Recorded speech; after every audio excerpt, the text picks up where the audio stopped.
വിവാദമായ എല്ലാ വിഷയങ്ങളിലും കെപിസിസി പ്രസിഡന്റിന് മുസ്ലിം ലീഗിന്റെ പൂർണ്ണ പിന്തുണ. പ്രായോഗികത കണക്കിലെടുത്ത് നിലവിൽ പ്രഖ്യാപിച്ച മദ്യനയത്തിൽ ഒരു മാറ്റവും വരുത്തേണ്ടെന്ന് league general secretary E T. Muhammad Basheer ദില്ലിയിൽ റിപ്പോർട്ടറോട് പറഞ്ഞു.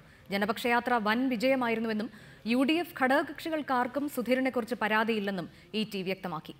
ലീഗ് മന്ത്രിക്കെതിരെ ഗണേഷ് കുമാർ ആരോപണം ഉന്നയിച്ചതിന് പിന്നാലെയാണ് പിന്തുണയുമായി ലീഗ് സുധീരന് ബ്ലാങ്ക് ചെക്ക് നൽകിയിരിക്കുന്നത്. പ്രായോഗികത ചൂണ്ടിക്കാട്ടി മദ്യനയത്തിൽ ആവശ്യമായ മാറ്റം വരുത്തുമെന്ന മുഖ്യമന്ത്രിയുടെ പ്രഖ്യാപനത്തെ ലീഗ് പൂർണ്ണമായും ഖണ്ഡിക്കുന്നു. പ്രായോഗികതയും വരുമാന നഷ്ടവും എല്ലാം കണക്കിലെടുത്ത് തന്നെയാണ് മദ്യനയം രൂപീകരിച്ചതും പ്രഖ്യാപിച്ചതുമെന്ന് ഇ.ടി. മുഹമ്മദ് ബഷീർ വ്യക്തമാക്കി. നിലവിൽ സ്വീകരിച്ചിട്ടുള്ള മദ്യനയത്തിൽ ഒരു മാറ്റവും ഉണ്ടാകില്ല.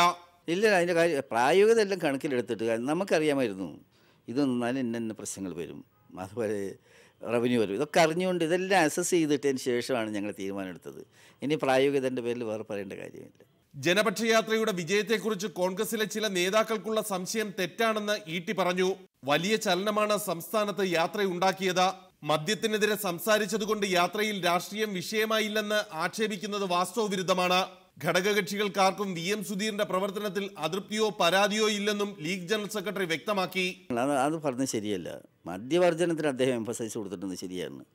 പല പൊതുയോഗങ്ങളിലും അദ്ദേഹം കേന്ദ്രത്തിലെ ഭരണത്തിൻ്റെ സമീപനങ്ങളെ പറ്റിയൊക്കെ ധാരാളമായിട്ട് അദ്ദേഹം പറഞ്ഞിട്ടുണ്ട്. ഇന്ത്യയിലെ നയങ്ങൾ, പരിപാടികൾ, പുതിയ ഗവൺമെൻറ് സമീപനങ്ങൾ, ഇതിനെപ്പറ്റിയെല്ലാം പറഞ്ഞത് ചില പത്രങ്ങളിലൊക്കെ വന്നിരുന്നു. നന്നായിട്ട് അദ്ദേഹം പറഞ്ഞിട്ടുണ്ട്. രാഷ്ട്രീയമായി സുധീരൻ പാർട്ടിയിൽ ചോദ്യം ചെയ്യപ്പെടുന്ന വിവിധ വിഷയങ്ങളിലാണ് ലീഗ് KPCC പ്രസിഡന്റിന് ഇന്ന് ബ്ലാങ്ക് ചെക്ക് നൽകിയിരിക്കുന്നത്.